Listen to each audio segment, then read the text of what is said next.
The one time I saw the brightest orb, I had thought about it for days. I'm ready. Please just come down here to make it more real. So we're out there, I'm on my balcony, and I see this light. I at first thought it was a helicopter. It was coming straight at us. And I'm listening, and I'm like, no, there's no helicopter. We're staring at this thing, and I feel this huge immense of panic. This is exactly what I've been asking for, but I felt extreme panic. And the second I felt panic, it went away.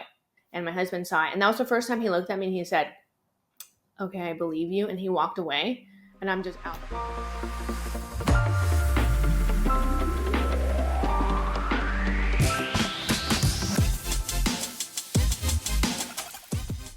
Hey guys, this is Jess Mena, and this is Your Superior Self. Jess, thank you so much for taking the time. I know it is early as you know where you're at, but I appreciate your time. Thank you. Yeah, I know. I'm so excited to chat about this. It's kind of like my little thing, so I'm excited to talk about it with you and share my story and maybe hear a little bit more about yours too. So Sure, 100%. Yeah. And I do apologize to the listeners and the watchers here. I'm traveling, so I have throwback earbuds and the microphone. But yeah, we should have a good time. I think this is going to be a great conversation. I love your energy and I love your story. We're kind of into the same thing. You love running. You've taken it to the next level and started, working in the ultra marathon realm, which is just crazy to me. I mean, a regular marathon is like 26 some miles. Ultras can be up to 50 or 100. I'm a big fan of David Goggins and Cam Haines. So to take it to that next level, I mean, I have to show you mad respect right now because I run like 2 to 4 miles a day. And, when I hit that 4 mile mark, I'm just kind of like, oh, but to run 50 on top of that, like you have to have a totally different mental game for sure. it's very mental. I think anyone can do hard stuff, and ultramarathon running is one of those things. I think it's just fear-based. Like you don't know, it's the unknown, right? But after like the marathon mile mark, it's all mental. It's like your brain is telling you can't do this. This is wrong. This is dangerous. And you're just fighting your brain the whole time. You're like, nope. Yep, my feet hurt, but it's okay. I'm not broken. It's okay. So that's how it is. But it's been fun, and I enjoy it. And hopefully one day I'll do something crazier. But right now I'm okay with where I'm at. So. So I saw an episode of you on another YouTube channel, and you were talking about UAPs and UFOs and your experiences and how they've changed over time, or maybe kind of just started coming back more so now. But as a smaller girl, like you and your father had some experiences with the phenomena, and I just want to listen to that a little bit more. Like I want, can we give the listeners and watchers, viewers some context about like, yourself, like how did you grow up? Where are you from? Like, how did you experience the phenomenon and what that looked like? Yeah. So I'm from Los Angeles. I'm born and raised out here and in the suburbs of outskirts of Los Angeles. And my parents are they're Central American from El Salvador. But we've lived here. I mean, I was born here. And my parents have lived here most of their life now. But growing up, I grew up in a very interesting household that's kind of progressive for the time, especially coming from a very Catholic Central American country. My mom, very religious Catholic, my dad, agnostic. And later on, this is going to make sense as to why I think me and my dad saw things. So my dad was always into meditation, and he would always have like this like gold triangle, and he would just hum, and he's like, no, I'm meditating. I've done this my whole life. And apparently my grandma and my aunt, my dad's sister, were into these things, and they had experiences when they were back in El Salvador of like, I guess you can climb UAPs, saucers like coming over the house, lighting up the trees, things like that, energies, vortexes, kind of things. And my grandma would always say, or tell my dad, like, if you ever see anything unusual, don't be scared. It's good. And that's how my dad grew up. So my dad always was like never into the religious sector of things. He's like, I don't know what to talk to your mom, just respect her, but you make your own decisions. So fast forward, as I get older, my dad's like, come meditate with me. And so we would sit there. I didn't know what I was doing. So just sit there. He's like, just calm your mind and just hum. So he would hum. I don't know for how long. It seemed like an eternity, but it probably was like 5 minutes, something like that. And when I was 14, we traveled for the first time to El Salvador, back to where he grew up. We were staying at my grandmother's house, who had recently passed away. And the first night we were there, we were outside and we see this light. So you have to remember, this is 2003. We live in one of the most porous, or they live in the most porous countries in the world. Dirt paths. We had no running water. I mean, we're getting water from like wells, and that's how we would bathe and everything. And so there's no cars. People walk everywhere. They have their, donkeys or horses, that kind of stuff. Like, I'm taking you, picture that. So um, we're maybe an hour away from the main city, San Salvador. And we're out there and it's dusk, sun's coming down. And I first noticed this huge light that's just sitting there. It just like came out, this huge light. And I'm telling my dad, I'm like, Dad, what is that? And he's looking at it and he's like, I don't know. I don't know what that is. So we're just staring at it. It's not moving. So I'm like, my dad's like, well, it's not a plane because we don't get planes around here. Or that's what he said. Well, first and foremost, I can't really validate that, right? But it wasn't moving. It was just stagnant there. And then the one light turned into two lights. It just divided. Like, it just divided itself into two lights. And then I get scared. And of course, I'm 14. I'm like, they're aliens. And my dad's like, no, just calm down, watch, come and watch. He's telling me to come and watch this with him. And the two lights turned into four lights, and I remember them being in a row. And then you can see like the one in the end went to the top and the other one went up, and so it became like a square, right? Or like a square of orbs. And then one of them would go away and appear down in the light. So it was doing this play of lights, I would say, for a few minutes. And it was long enough for me to run inside, tell my mom, look, go outside. And we were watching it from a window inside the house. So then all of a sudden, they just disappeared, just like that. And that same night, this is what I didn't tell the other podcaster, Jimmy. The same night, just because it wasn't like, it wasn't UAP related, it's more like paranormal-ish. So that same night we were sleeping, and we don't have beds. It's like cots. So we're on the cots and we all get like splashed with water. Just, we don't have running water. The well is outside and we have just water bottles, plastic water bottles. And my dad's like, don't be scared. It's fine. And my mom's getting up trying to investigate. And she's like, we have coconuts. Maybe the coconuts pressurized and like squirted us. And my dad's like, they can't squirt all four of us on the ground. And my mom, and so then we get a whiff of like roses.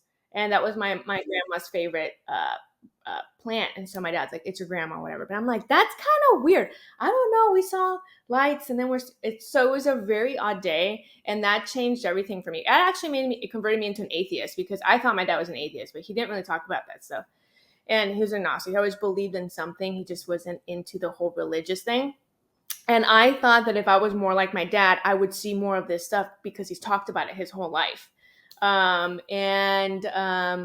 just was like, science, there's probably ETs out there, to advanced technology. We shouldn't believe in this hoopla Bible stuff. This is all fake. So when that happened, it was like this is from like 15 to when I went to college, maybe into college. I was like, I didn't believe in anything, and I never saw anything again, ever. And not recently, I said after college, in my 20s, I was like too worried about partying, didn't worry about anything. And then now that I entered my late 20s and I got married and I had my husband, we're thinking about, like life, and you start questioning things. You're like, okay, am I doing the right thing? And but it's funny because the whole time that I was this atheist, there was always this thing telling me like, that's not true. That's not true. And I was fighting that, that's not true.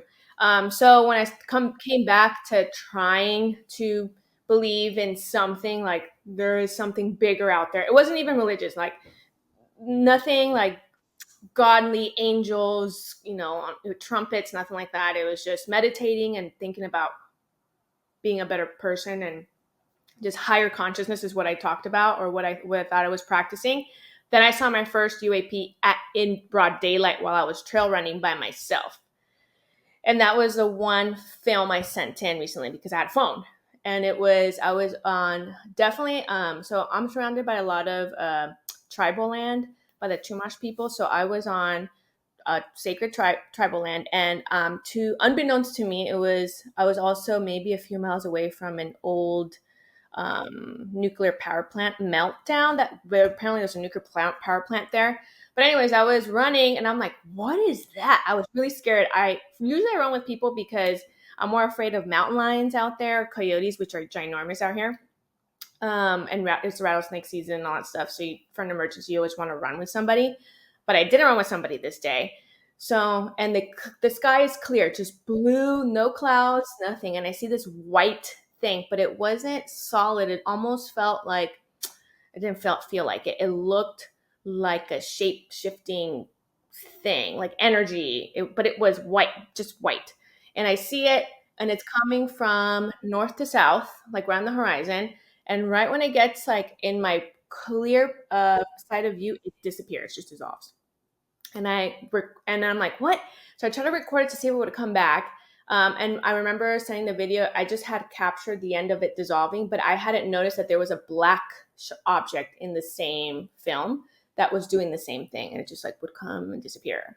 And I was like, okay, that's weird. And ever since then, this is last year summer, I think I've been seeing things at night, more so like orbs than anything, just red orbs, white orbs, yellow orbs now. And yeah, and I've just been working, meditating even more now, and totally, I went down so many rabbit holes. I mean, that was it for me. I was hooked. It almost became a little obsessive. I had to like calm down a little bit because I don't think that that was the intention of it. Now that I'm reflecting back on it, they just wanted me to be like, yes, you're on the right path. Just stay there, but don't become too obsessed, because I did notice when I was too into it, it stopped also.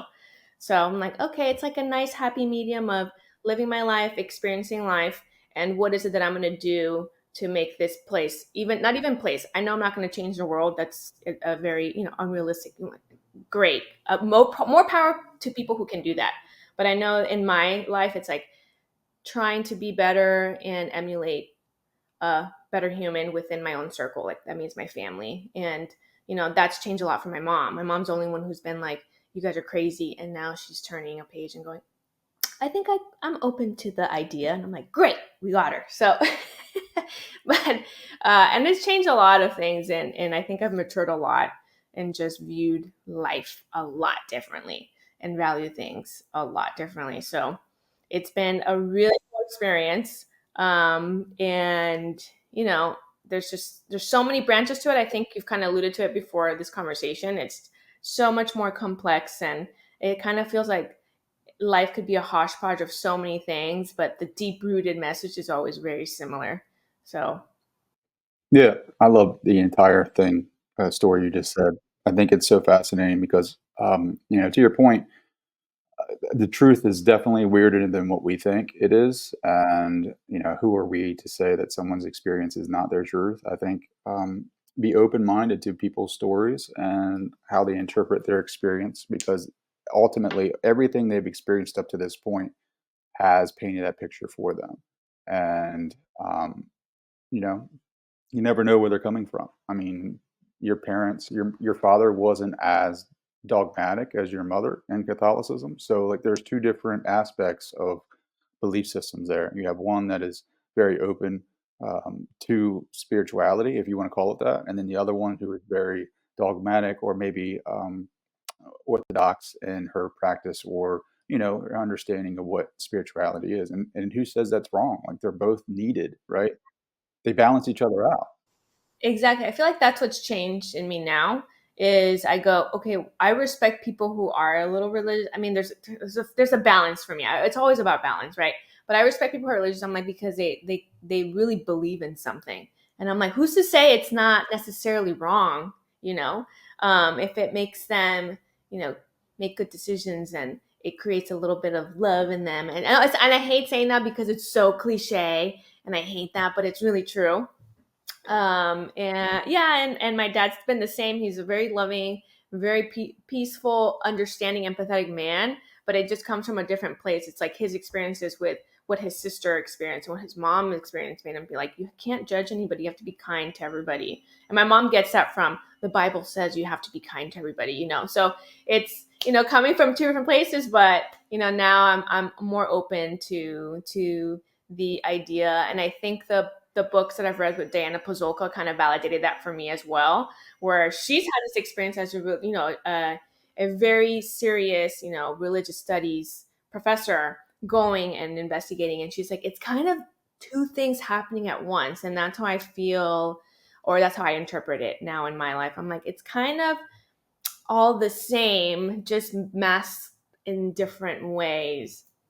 But it really comes down to that. Again, the message is quite similar. So Yeah, well, I can go down a rabbit hole with you all day. But if I don't ask you these questions that I have in my head right now, like we can get lost. Your father carried a triangle with him when he was praying and meditating. Do you know what that triangle represented?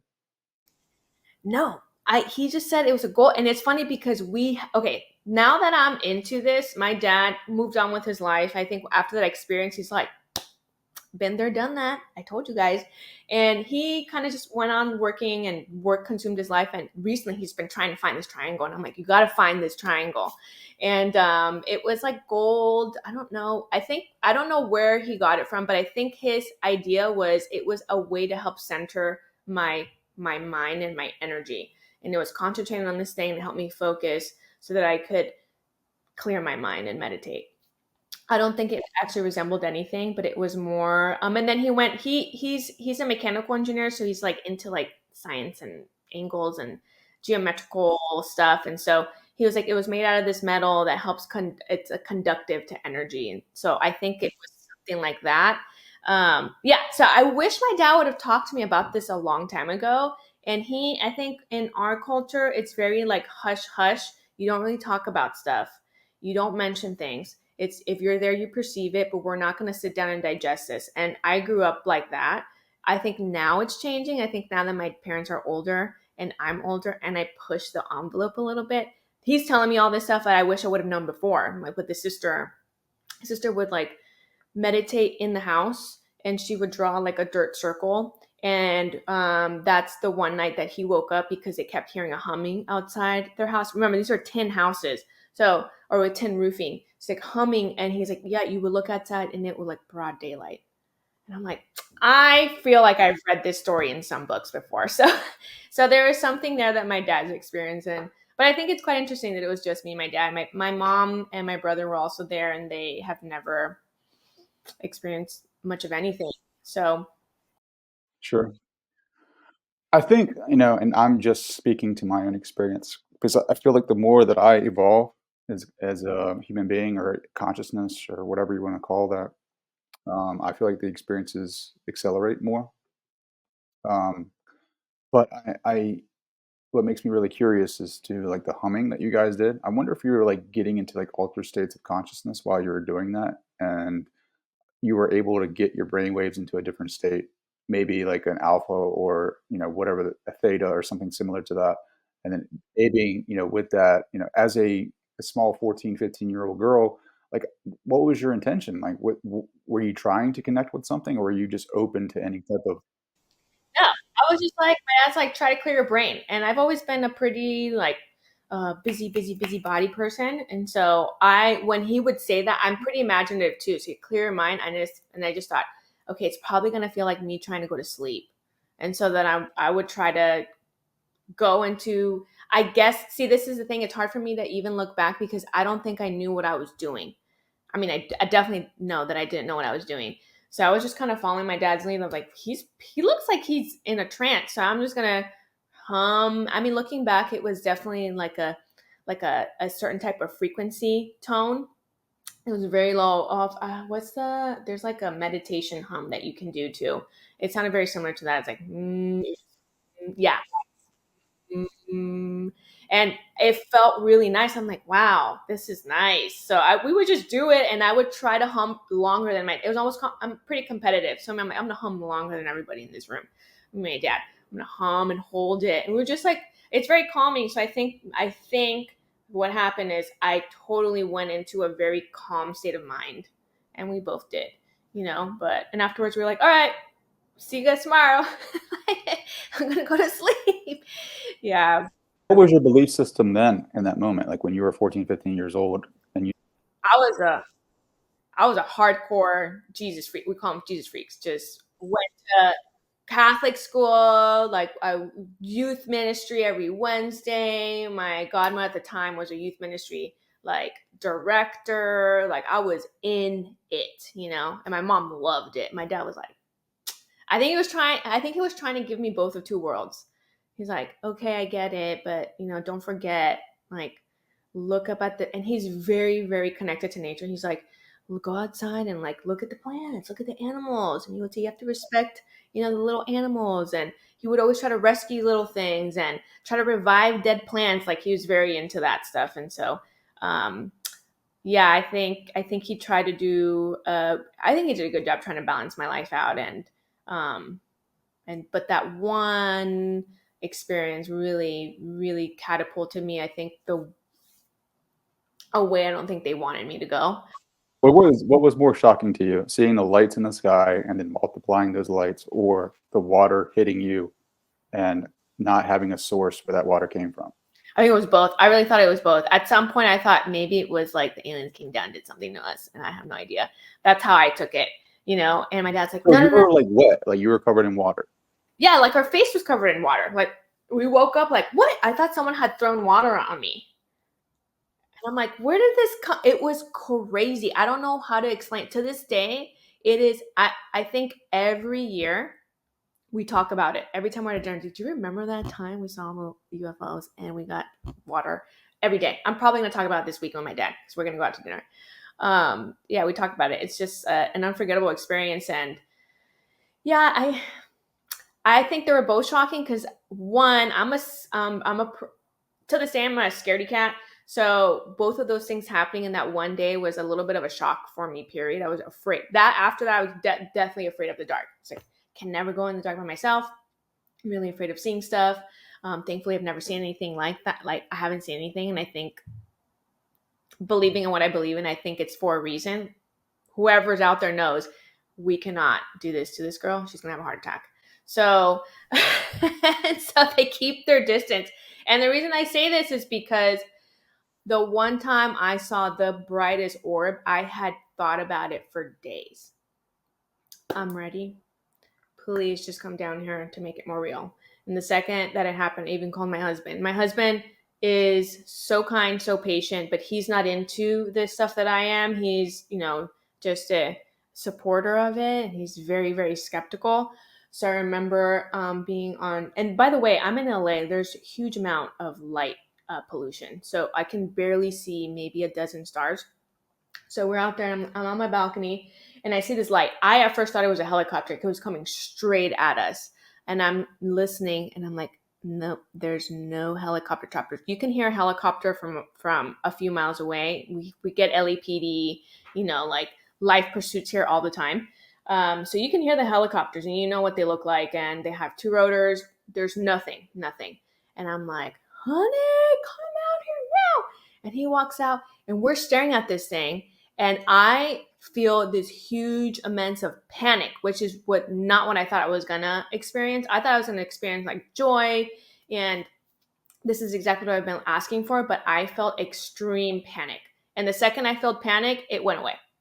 And I'm like, damn it. So then it went back to just the orb really far away. So I've been trying to like, okay, I don't think, if I reflect on it, I think that sense of fear was probably not what I should have felt, but that was what I felt because I didn't know. I was just so surprised and shocked that it was just so close. I mean, if it was so close, and you couldn't see anything behind the light.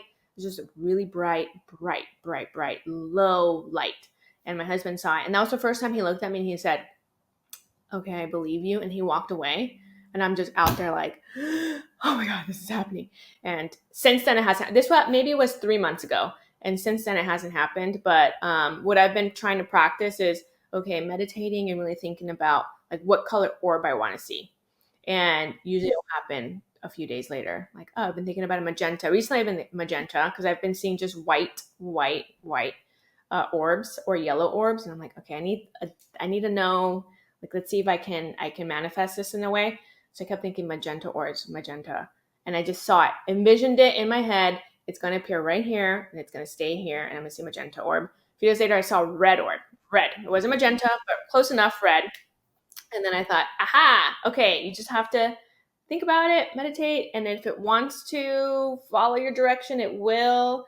But I do think there is a sense of, I think if you're ready for it, it'll happen. And so I've been around it for a while, and I'm a little bit hesitant to ask for anything more. It's more of great if it happens, but I definitely have chilled down because there's this other sense of, I'm new to this, so I don't know how to shield myself. If you want to think about light and dark, good and bad energy, which I believe in, I'm really afraid of me opening myself up and not getting the energy that I want.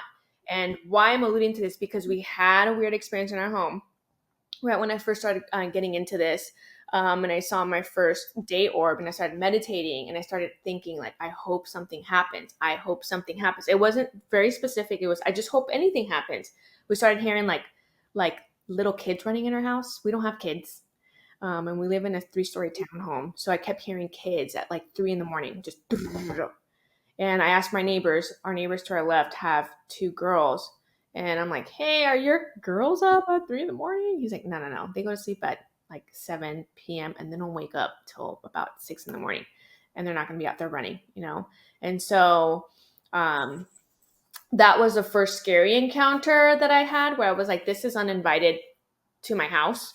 And, I had to do some stuff to get rid of it. And it finally went away. But I do notice that when I meditate too much and I'm a little bit too open, I sometimes get stuff. It's never felt dark in a way, but still something I don't feel comfortable with. So I ended up talking to one of my friends who is into the whole meditation and energies. And he was like, you just need to learn how to shield yourself before you even start, just with any type of thing. You can't just be out there. If you really believe, and I know you believe in this, that there are energies and you're inviting this stuff, you cannot do that.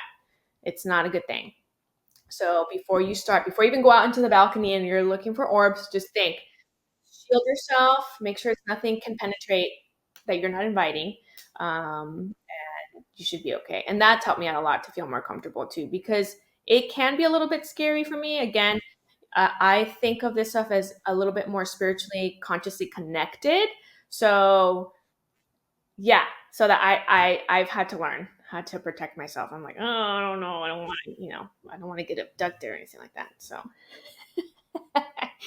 but it's true, hearing stuff, right? If you really hear about these other people's stories, you're like, yeah, I don't think I would want to experience that. Um, yeah, there's so many branches to the phenomenon for sure. That's all Yeah. I can. Well, I think once you start, if you go too deep into it, there probably are some dark things, and that could be Yeah, related to some type of collective unconscious part of right, ourselves, and we right, can connect with that and maybe bring forth something.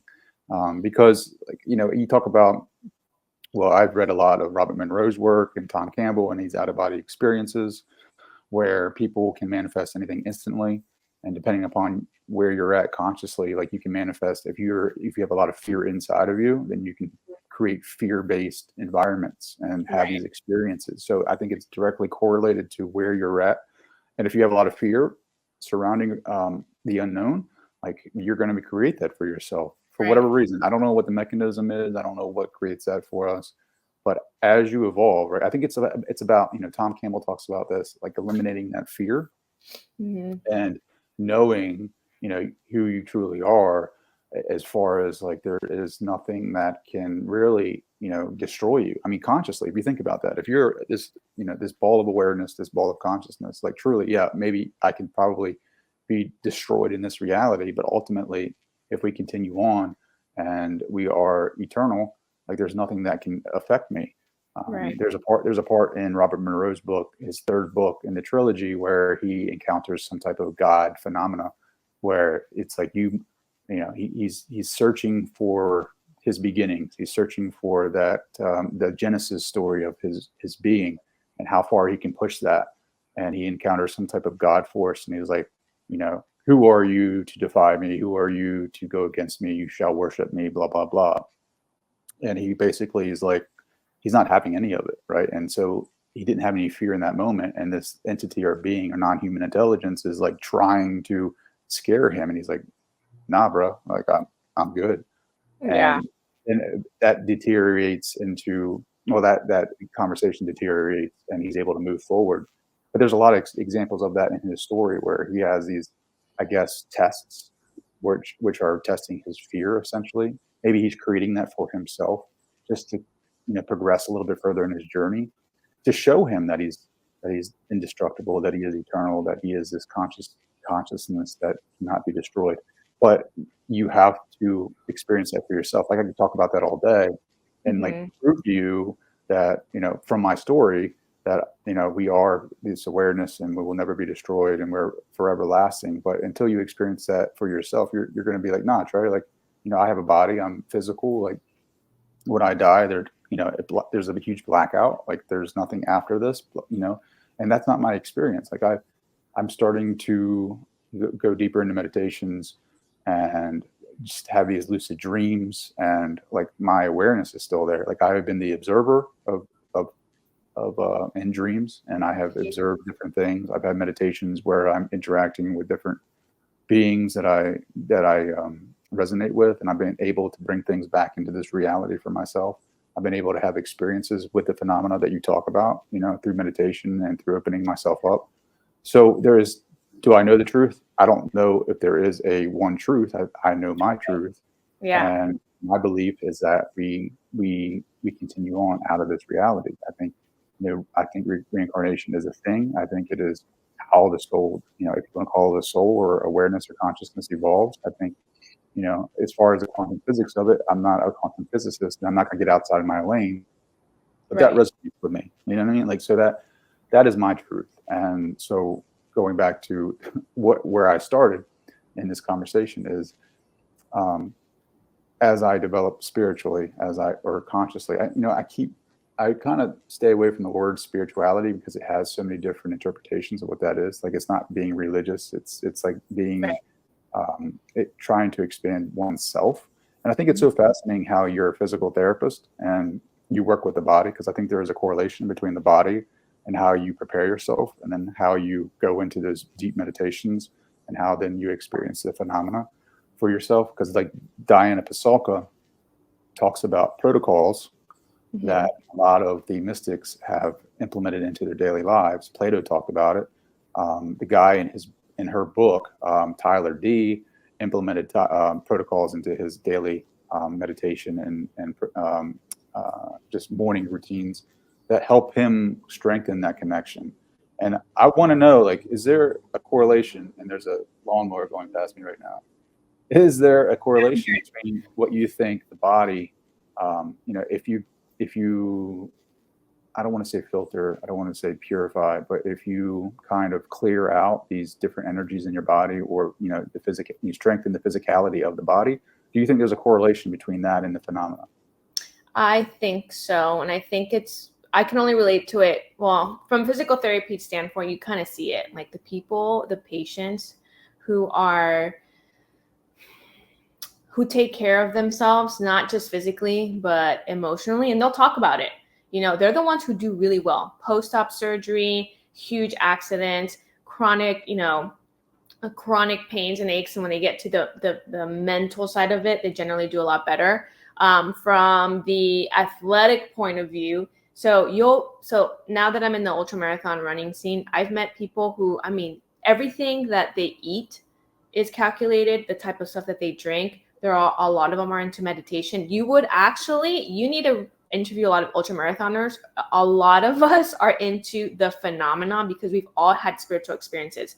A lot of people actually go into trance and start seeing things, hallucinating during their runs. And so they'll say like, dude, I saw a little person. I mean, a part of it is from the fatigue and the chemicals in your brain and all that stuff. But a big part of the ultramarathon community are actually believers of the phenomenon, and a lot of our logos are like ETs and UFOs. A lot of have UFO, tattoos and stuff. So it's quite interesting. But a lot of those people are very methodical. You wake up, you drink a lot of water. Some people meditate. Some people were like, my type of meditation is going out and running, 15 miles, and I'm like totally in nature by myself. That's the way that I connect. You'll hear that a lot. I connect with myself when I'm out there. So I do think that the people who find some sort of connection in some sort of way are the people who are generally experiencing things. So, yeah, I think wonder if, like, I'm sorry, I don't mean to cut you off. I wonder if, like, the cultures that are more organic, like your father's culture growing up, like they have in their history of being on this earth, they have a lot of stories that include phenomena, right? Mhm. Like I feel like there's something to living more organically, meaning less materialistic, less what's the word? Less materialistic, less objectively, less uh, commercialistically, or whatever you want to call that. Yeah, Sorry, no, there's like lawnmowers right beside me, but I don't hear, but they're on the right track. And a lot of indigenous cultures, I mean, even if you look at the Aztec and Mayan hieroglyphs, I mean, there's been, the famous indigenous in a rocket that you see. Have you seen that? no. Oh, I'll have to send it to you. Okay, so it's very integrated into the culture. There's this hieroglyph. I want to say it's Mexico, but it's of this I want to say it's Aztec. Don't quote me. I have to figure this out. We just talk. I'm on this Discord page. We're always like sharing things, and it's this indigenous man on his back inside what looks like a rocket, right? And his foot is on a pedal, and he has like a little mouthpiece in his mouth. Wow. Yeah, and so, but back in the day, people would worship the star people, and a lot of the gods, the deities, would come down and give them information and help elevate their not only intelligence but their consciousness. And you'll notice a lot of, like, my dad and my grandma would always be like, don't do that, don't eat that, this is the kind of water, don't put sugar in anything, try to Sure. make everything yourself, go out there and spend time. Again, nature keeps coming up. There's a connection to nature. The earth is talking to you, the plants are talking to you. And there's this thing that we've always said, like, Latina women love to talk to their plants, but it's because my mom would say, oh no, they know who you are, they can feel you, everything is conscious. And that's always been the way that we've always seen nature. And so I think it's just simplicity, but I think the whole knowing and belief system that everyone is connected and you're connected to this place, and you have to protect it, like you protect, your family members, and respect it. I think that's the biggest thing, acknowledging and respecting it. And if you respect it, great things happen back to you, and that includes the sky. So yeah, my dad's kind of funny. He has like binoculars, always outside, like, again, so much like light pollution here, so you really can't see anything. But I think there's something to say about the more, simple indigenous belief system and cultures and the way that you grow up. And I think it's different. You just respect things so much differently. My mom, even now, she refuses, like, even we eat a lot of beans and rice, right? She will not buy stuff out of a bag. She will go out to the farmer's market and get, we call them, I don't know how you count, pretty much the pods, the bean pods with the grass. They're still in the grass stem. And she like peels them, takes her time, cleans them, and then soaks them and cooks them. She's like, this is the only way that we should be eating food. So I don't think she consciously knows that what she's doing is, it might be one of these steps that you're talking about, but that's how it's always been, and, I try to Well, emulate that hard, right? In modern day. yeah, well, it's funny. Well, the water, right? Mhm. Dr. Emoto's work on water and intention on water and how that plays, plays a role in the crystallization structures that are inside water, like the positive and negative affirmations.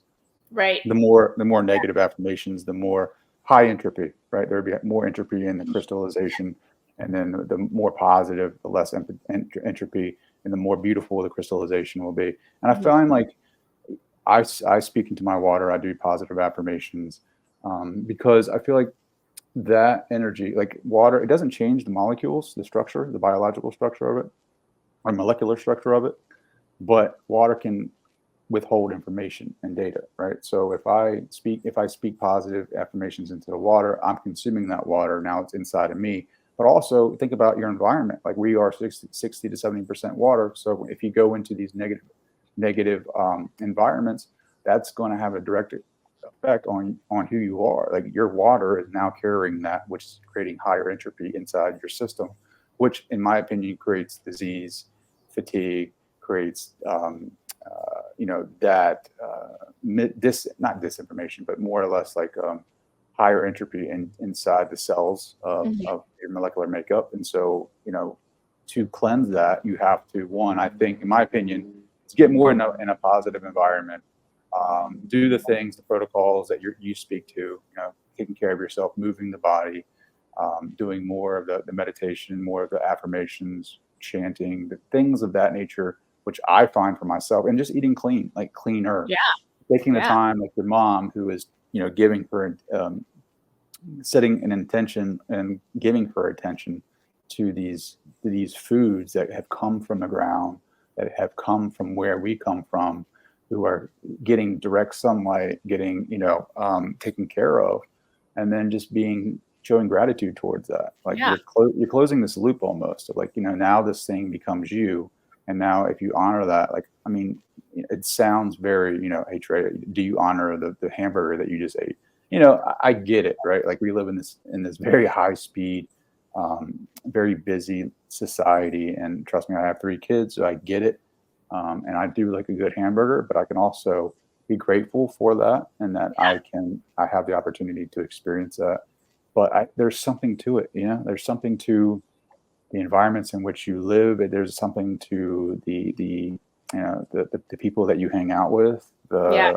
That's a the huge. either the positive, negative, energies that you associate yourself around. Like it's all going to play an effect on you. And I think the one thing that I like to think is that this phenomena that you're experiencing is like slowly awakening us to something much Mm. higher. Or I don't want to say higher. I want to say opening us up to something more that is, that is contributing to our exploration of who we are. And Exactly. maybe if you want to call it spirituality, that's fine.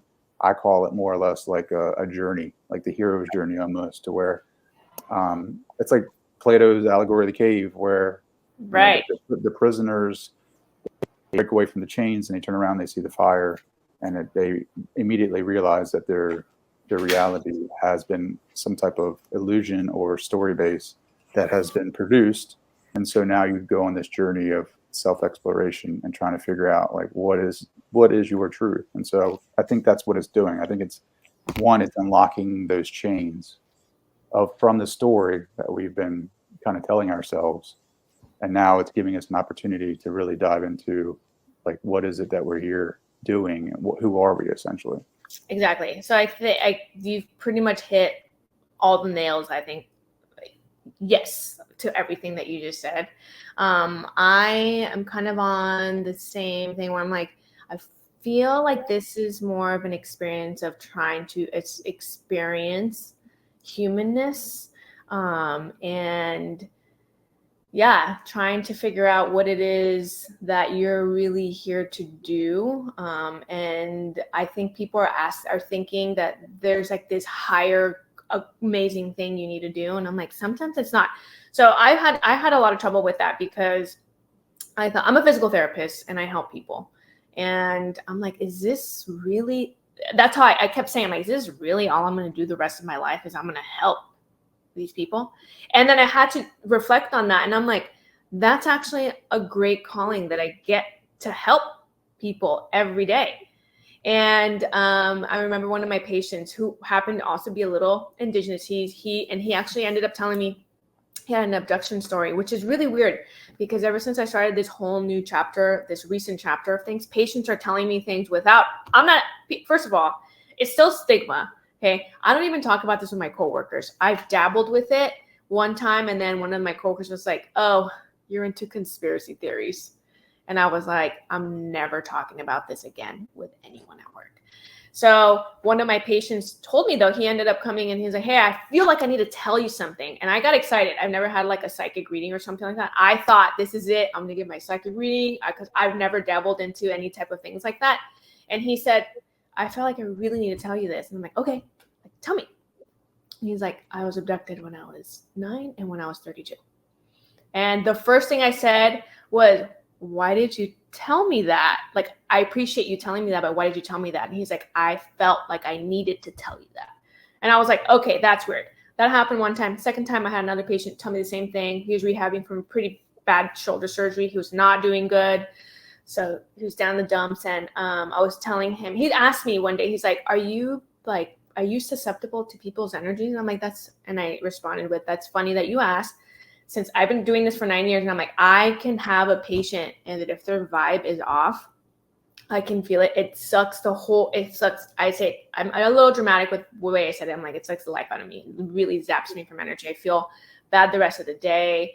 Like I'm in a bad mood. And he told me, he's like, you know what you need to do? And going back to the water, he's like, open the sink, put water in your hands, talk positive into the water. And you put it on your face and wash away the negative energy. And sometimes when I have a really you can feel it. I meet 50 new patients a week. So times that 9 years, I'm with people. And it's not like I'm having a conversation on a chair. I'm touching them, putting my hands on them. They're telling me their life story. You do come across patients where you feel like, oh, wow, this is such a kind, positive, awesome. I love working with this patient. And then you have the complete opposite where you're so uncomfortable, the energy's off. You're like, I really hope that this person gets better soon so they don't come back, But what I'm trying to say is, I think I've changed my tune where I think, you know what, maybe my purpose in life, really, I've come here is just to help people. And this is my small contribution is I get to help people in pain. And I am lucky that I live in a very heavily Hispanic demographic city. And I'm one of the only people who speaks fluent Spanish. And I get to help out that community even more who gets, definitely their quality of healthcare is diminished when there's a huge language barrier. So, I think that's my calling is I'm going to help people. And I get to do it every day. And it's been nice. Yeah, well, I think you're affecting people unconsciously too, because if we're all connected in this invisible net of the quantum level, then your energy would essentially affect them at the quantum level. And so maybe that's what it is. Maybe it's like you're putting out this energy because you're open to this, or you're working on yourself. And so unconsciously, you're connecting with someone who feels open and communicating that with you. Like we're so I don't know, we're so stuck on this idea that we have to communicate verbally to people to portray a certain story or to get a message across, when that's only a small percentage of how people communicate. And I've had many conversations with people about what was the original method of communicating, like what was the original mechanism. I don't think it was spoken word. I think it was more at a psychic level.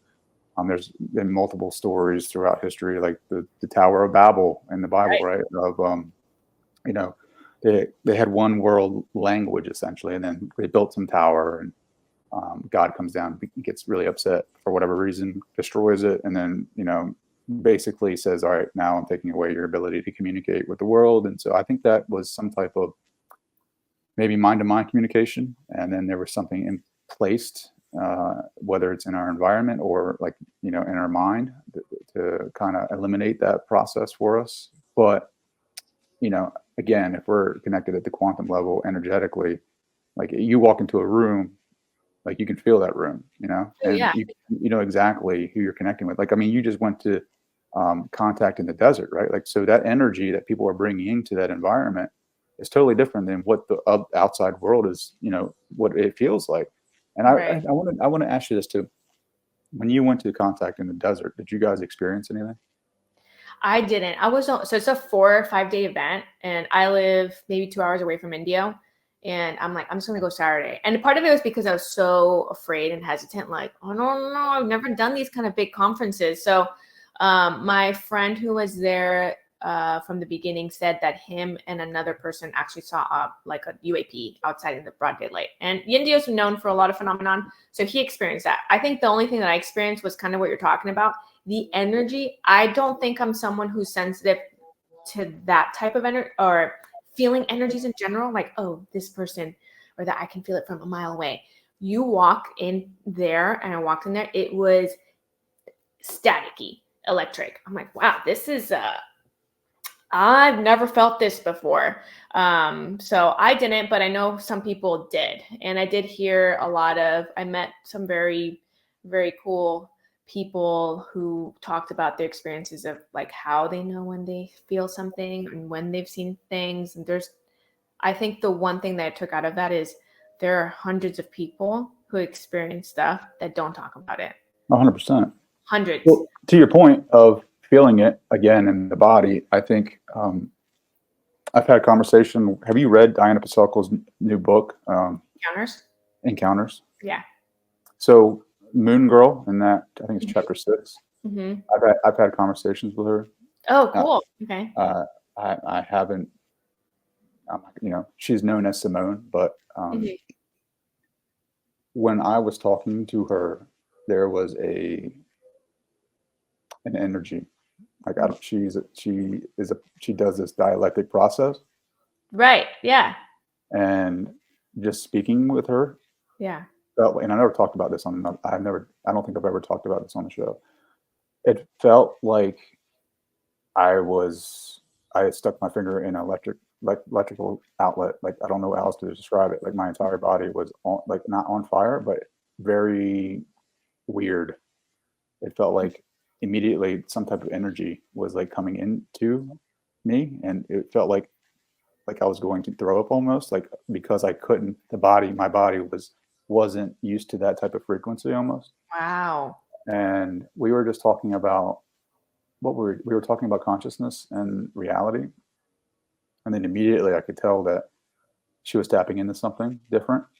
And some people are like, well, what if it was negative? I was like, I don't think it was negative. I think when you have communication with people that have this ability to tap into something that may be what we consider like a higher frequency, I think we're so used to the dense energies in this reality that we don't know what it feels like to tap into something like that. And I think what that was doing for me at a cellular level was, like, if you want to call it an upgrade, or like the ability or expansion to like receive more, right? Yeah, I was gonna say Simone is from that book. I'm like, I remember reading her story, and I'm like, ooh, she is different.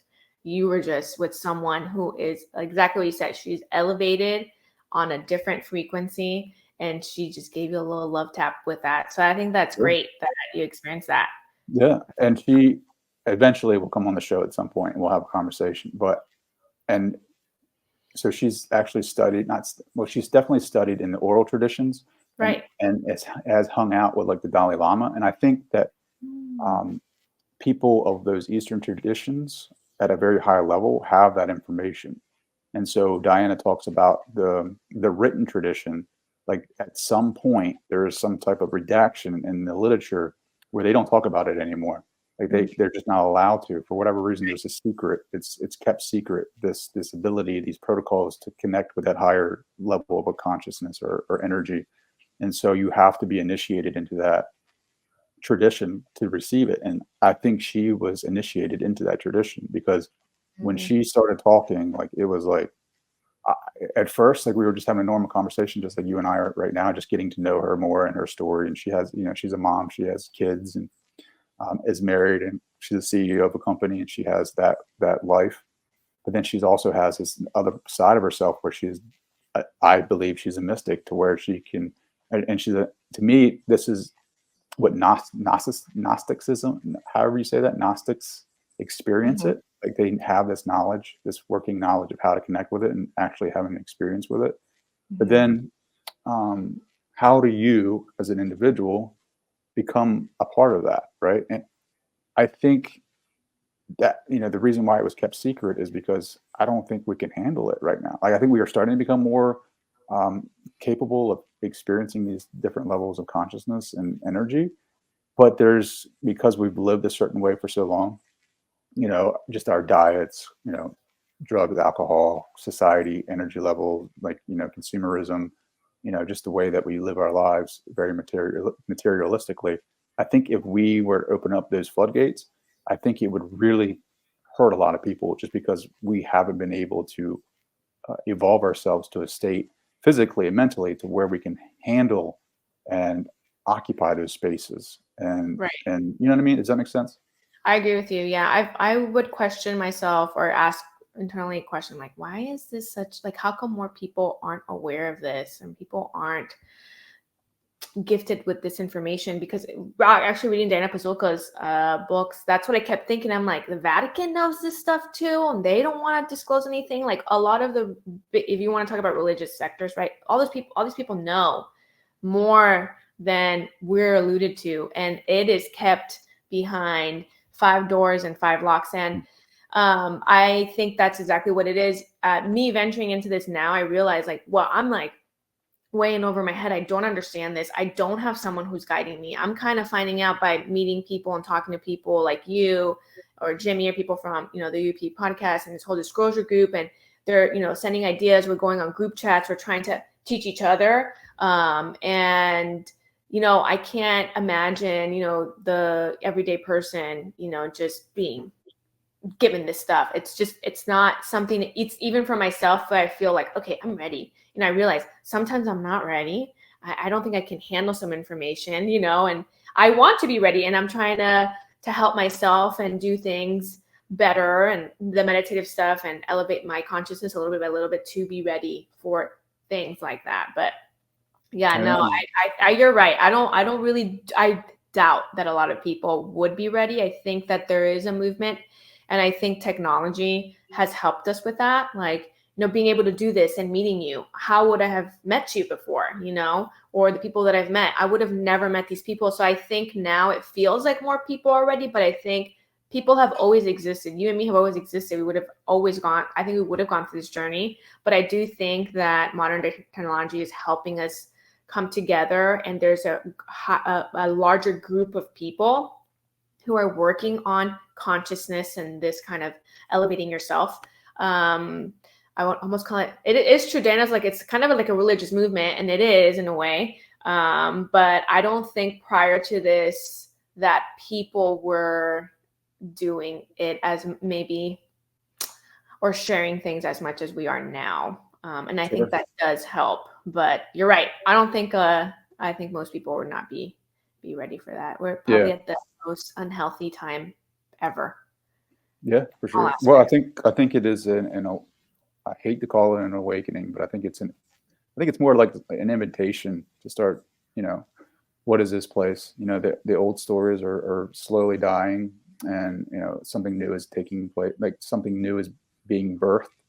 And Right. the birthing process is painful. It can be painful. If you just want to think of it as a metaphor, you have this life that is coming into the world. There's a lot of expansion that is associated with that. So with expansion is pain, and so I think we're at that point now where we're starting to expand. And I think essentially at some point a new knowledge will be birthed into this in this world.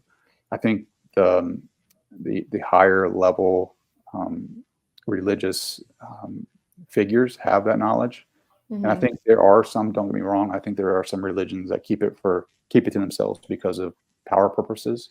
But I Of also course. think there are more organic traditions that know that people aren't ready for that knowledge because of what we're talking about. Like it would essentially have like a very powerful existential shock for them Right.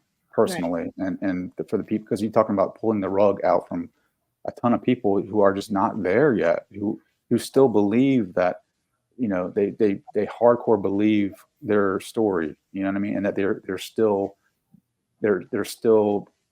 strongly believe that they are the body, right, that they are Right. the persona, that they are the personality, the ego. Mm-hmm. There's so much, and I'm not going to tell them their truth. They have to figure it out for themselves. I mean, I could be totally wrong, right? Like maybe I'm totally wrong, but you know I don't what? think Like, you're wrong. I think you're onto something. And I think the perfect word is ego. The ego has infiltrated every nook and cranny, especially in our American society. I can only speak for us being living here.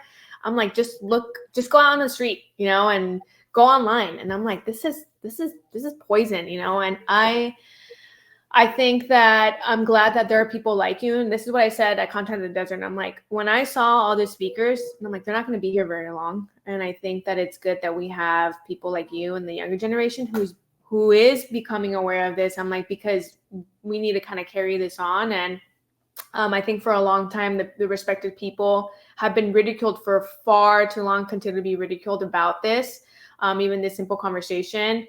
And I think I'm glad that we're in a time now where I think more than ever, the younger people are a little bit more open-minded about things. And I think that's going to help cultivate a different environment later on down the road. But yeah, I mean, everything you said is valid. I don't think that you're wrong. I think that you are in the group of people who are kind of on the right track about life, Yeah, and the complexities of it. And I think if everyone just had a tablespoon of, hey, just try to do one thing differently to try to better yourself or elevate yourself, right?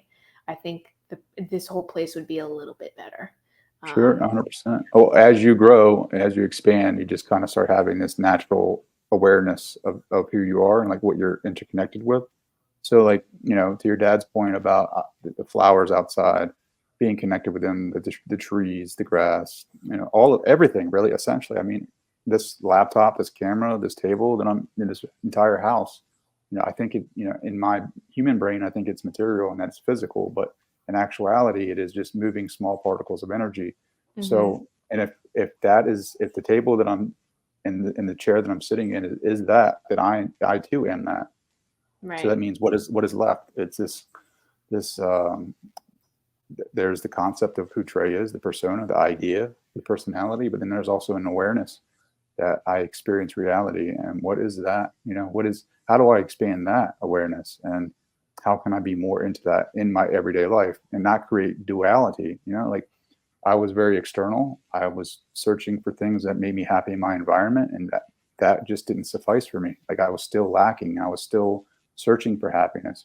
And now I'm starting to go more inside and experience the internal realms, the eternal reality, and learning how to walk through that and to what is real and what's not real between the emotions and the experiences. But then if I just focus on the internal, that also creates a duality from the external. So it's like, how can I merge the two and blend the two to where I am walking in this world, but I'm also honoring the inside? It's like, how can how can you take a glass and just clean the outside and not worry about the inside, right? Mm-hmm. You got to do both. You got to have a glass, you got to clean the outside and the inside, so that way Right. you can use it to drink the water of knowledge, and so, or the knowledge of, or the water of wisdom, and become more aware of what you're truly experiencing. So this has been fun. Yeah, I feel like you're on the right path. I feel like Yeah. you doing this, but this is great because I feel you're sharing this and a lot of people are going to hear that. And I'm like, that's the point. And that's It, what it you're doing. is. Well, the conversation, the energy behind the conversation is going to hit somebody different, right? Like we can't Yeah. control I can't control how they hear it. It's just, are they ready to hear it? Those with ears will hear. And, I am on my path and you're on your path. It doesn't matter how far or how behind we are. It's just that we'll get there, right? Yeah, We're all just walking each other home, right? exactly. Yeah, exactly. Yes. So I've had a great conversation. I Right. hope you've enjoyed this. Yes. Dr. Jess, how can people connect with you? I don't know if you have a website. I don't have a website, but I'm pretty much just like every other millennial Gen Z person. I'm on social media, so you can follow me at Tempo with Jess. And people reach out to me there. I've actually had people tell me their stories on there, so they'll message me like, "Hey, I read this or I saw this. I want to tell you my story." So it's been a cool little added thing to my life, and I truly enjoy that. So yeah, you guys can follow me there. Lastly, is there anything on your heart that you feel like you want to share with someone who is listening or watching this right now? I think the one thing I want to say is don't be afraid to talk to somebody about this if you are experiencing anything unusual or wonderfully unusual. And I think there's a big platform of people out there who are like waiting for you to talk about it with open arms and not feel like you're losing your mind. And if people are out there questioning, like, are these people, what is this really real? I hope that you guys find your answers and just go through, like Trey's YouTube videos with all these wonderful people that he's had on there. I was looking at your stuff and I'm like, ooh, these NDE stories are awesome. So yeah, no, just keep doing that and keep searching for the positive sides of things. And as corny as it is, go out there with, good intentions and love, and yeah, that's it. I love it. Yeah. So for those who are, to your point about speaking to people, like there is a program, an original program that runs inside of us that's associated with like the fear of being ostracized because of, our earlier ancestors. That's how we survived, was in groups. And so Right. if you were socially shunned from a group, that usually meant death. And I think that connection is still there and somewhere inside of us, and we're afraid to be alone, and we're afraid to go out and explore on our own because you've been out in the wilderness, right? It can be a scary place, but I think Definitely. we need to get over those programs and just, to your point, speak your truth, stand in your truth, and people will either resonate with you or not. But ultimately, it is up to you for you to move forward on your own journey. It is a hero's journey. Everyone is on that journey. And Right. I promise you're not alone. Like, I promise you're not alone. Reach out to So Trey. Talk that's to Trey. right. Reach out to Jess. Look at some of her videos, her running 50 to 100 miles. Yeah, come out, run with me if you want to do that too. It's awesome. Jess, thank you so much for taking the time. Yeah, no, thanks, Trey. You're awesome. Keep doing what you're doing.